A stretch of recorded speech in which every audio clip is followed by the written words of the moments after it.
Bonjour, bienvenue à notre méditation. Aujourd'hui, c'est le 29 juillet.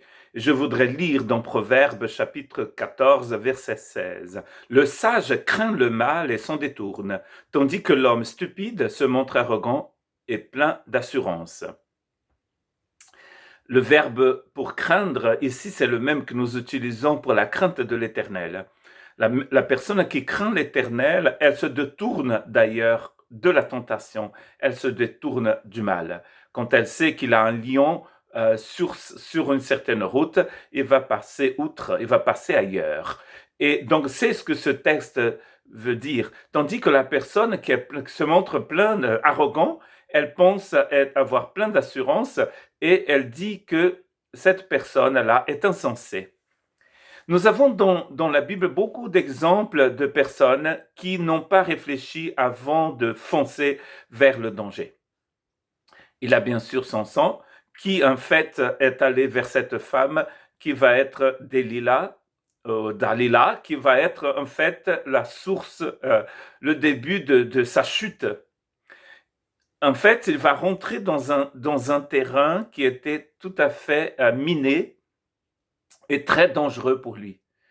Euh, Peut-être qu'il pensait être assez fort pour faire face à cette situation-là, mais c'est ce manque de sagesse qui va donc être le début de sa chute.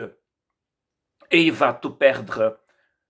Il va tout perdre. Il va perdre sa vue, il va perdre sa force, sa dignité, tout simplement parce qu'il pensait être assez fort pour entrer dans une relation avec une femme du peuple ennemie du sien.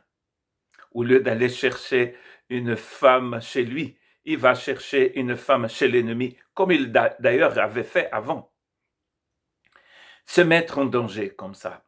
Une autre histoire, très triste d'ailleurs, c'est celle du roi David, qui a déjà une famille avec plusieurs femmes, et il va chercher la femme d'un autre en demandant à cette femme mariée de venir dans le palais.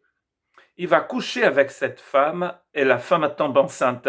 Pour essayer de résoudre le problème, il va donc assassiner le mari de la femme qui était son ennemi, qui travaillait pour lui. Et cela va précipiter la chute de ce royaume d'Israël, la division dans ce royaume, la mort de son fils, la disgrâce complète pour sa famille.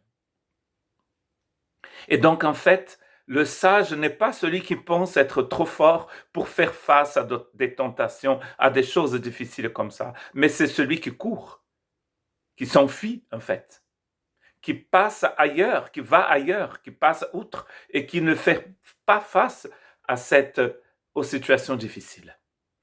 Faites aussi bon accueil au casque du salut et à l'épée de l'esprit, c'est-à-dire à la parole de Dieu, nous dit Éphésiens 6, 17.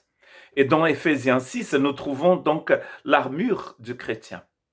Nous devons faire confiance à la parole du Seigneur et au Saint-Esprit pour nous guider.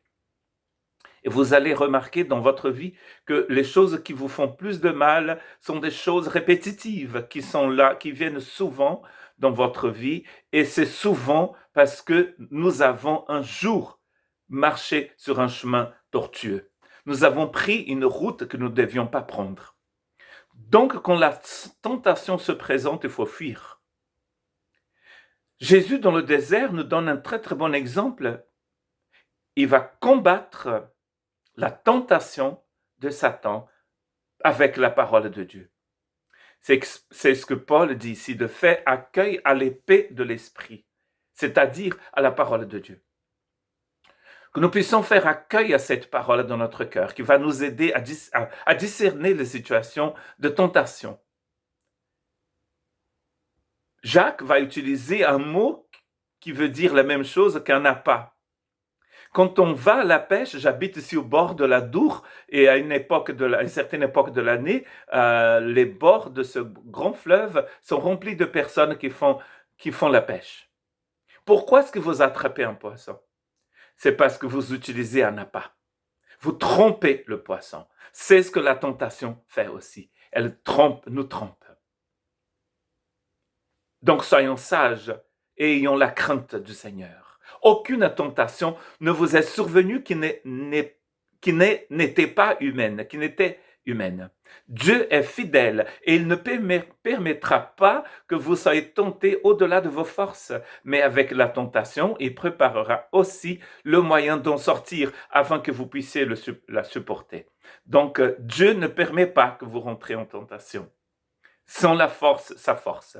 Donc nous avons tout reçu du Seigneur pour fuir à la tentation. Que Dieu puisse remplir notre cœur de sa crainte pour que nous puissions passer par un autre chemin, celui que Dieu nous propose.